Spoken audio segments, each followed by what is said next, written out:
हमारे हैं, संघ के लिए कोई पराया नहीं है। तो शफीकुर रहमान बर्क का कहना है कि लव जिहाद और धर्मांतरण बीजेपी और आरएसएस की देन है।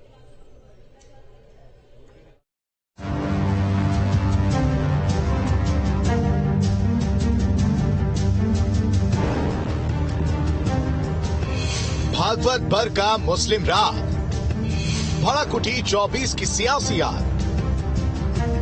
24 के महामुकाबले के लिए जमीन तैयार हो रही है। इस सियासी जंग में ओबीसी के साथ मुस्लिम फैक्टर भी अहम रहने वाला है। दरअसल आरएसएस प्रमुख मोहन भागवत ने सामाजिक समरसता का बड़ा संदेश दिया है। उन्होंने कहा, मुस्लिम भी हमारे हैं, संघ के लिए कोई पराया नहीं। जो हमारा विरोध करते हैं वो भी हमारे हैं। विरोध से हमारा नुकसान ना हो, संघ को इसकी चिंता करनी चाहिए। लखनऊ में अवध प्रांत की बैठक में भागवत ने ये सब कहा। इसके अलावा इस बैठक में संगठन की गतिविधियों को बढ़ाने के साथ साथ ग्रामीण इलाकों में लव जिहाद और धर्मांतरण के खिलाफ जन जागरूकता का काम बढ़ाने पर जोर दिया गया। इधर एसपी सांसद शफीकुर रहमान बर्क ने लैंड जिहाद, लव जिहाद और धर्मांतरण जैसे मुद्दों को लेकर बीजेपी और आरएसएस को ही जिम्मेदार ठहरा दिया है।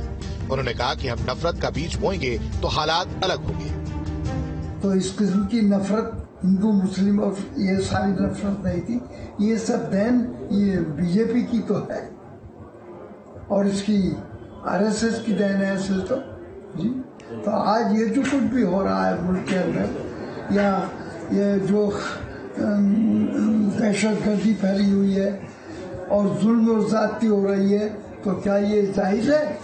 मतलब ये है कि हमारे साथ हम इस मुल्क के रहने वाले हैं, हम भी इस मुल्क के मालिक हैं। जब हम उन्हें उनका रुख मोड़ेंगे और उनके अंदर नफरत की भावना पैदा करेंगे तो इससे तो देश का नुकसान ही होगा। एक तरफ भागवत कह रहे हैं कि मुस्लिम भी हमारे हैं, संघ के लिए कोई पराया नहीं, तो दूसरी तरफ बर्क का कहना है कि लव जिहाद और धर्मांतरण जैसे मामले आरएसएस और बीजेपी की देन है। ऐसे बयानों का सीधा कनेक्शन 24 के चुनावी समर से है। आरएसएस ओबीसी के साथ मुस्लिमों को साथ कर बीजेपी के जमीन तैयार कर रही है। तो वहीं बर्क के बयान से एसपी का मुस्लिम वोट छिड़कने का डर सामने आ रहा है। ऐसे में सवाल है कि भागवत के बयान के मायने क्या है? क्या एसपी को भागवत के बयान से वोट कटने का डर है? देखिए, मोहन भागवत जी वो बातें तो अच्छी अच्छी करते हैं, लेकिन उन बातों का पालन कहाँ होता है? जब मोहन भागवत जी ये कहते हैं कि आप एक धर्म स्थल के नीचे दूसरा धर्म स्थल क्यों ढूंढते हो, कोई नहीं मानता है। माननीय न्यायालय में कितने मामले पेंडिंग पड़े हुए हैं। आज जब मोहन भागवत जी ये कह रहे हैं कि वो किसी के खिलाफ नहीं है, मुस्लिम भी हमारे हैं, तो मोहन भागवत जी को भारतीय जनता पार्टी के सांसद से पूछना चाहिए कि संसद में खड़े होकर जिस तरीके की भाषा एक मुसलमान सांसद के साथ भारतीय जनता पार्टी के सांसद ने की, जो उनका व्यवहार था, क्या वो उचित था? इस पे मोहन भागवत जी कब बोलेंगे? यूपी में मुस्लिमों को साधे बिना सत्ता हासिल करना बेहद मुश्किल है। यही कारण है कि आरएसएस और एसपी दोनों ही इस वोट बैंक पर नजर गड़ाए हुए हैं। देश में मुस्लिम आबादी 16.51% है। यूपी में करीब 20% मुसलमान है। यूपी में करीब 3.84 करोड़ आबादी मुस्लिम है। मुस्लिम आबादी अनुपात के हिसाब से देश में यूपी का 5वां नंबर। 143 सीटों पर मुस्लिम वोटर्स 20% से ज्यादा। 70 सीटों पर मुस्लिम वोटर्स 20 से 30% के बीच। 43 सीटों पर मुस्लिम वोटर 36% के बीच। 30 सीटों पर मुस्लिम वोटर्स 40% से ज्यादा। यूपी में लोकसभा की कुल 80 सीटें, 36 सीटों पर मुस्लिम 20% से ज्यादा।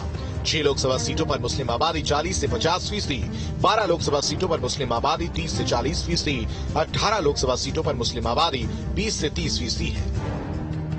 इन आंकड़ों से साफ हो जाता है कि मुस्लिम मतदाता कितनी बड़ी भूमिका में है। 24 के लिए यही वोट बैंक सरकार बनाएगा भी। और बीजेपी को अगर मिशन 80 फतह करना है तो ओबीसी के साथ मुस्लिम मतदाताओं को भी अपनी तरफ करना होगा। वहीं एसपी को अपने कोर वोटर्स को टूटने से बचाना होगा। यही वजह है कि हर पार्टी इस वोट बैंक पर नजर लगाए बैठी है।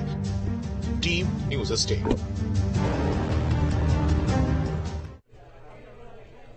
AIMI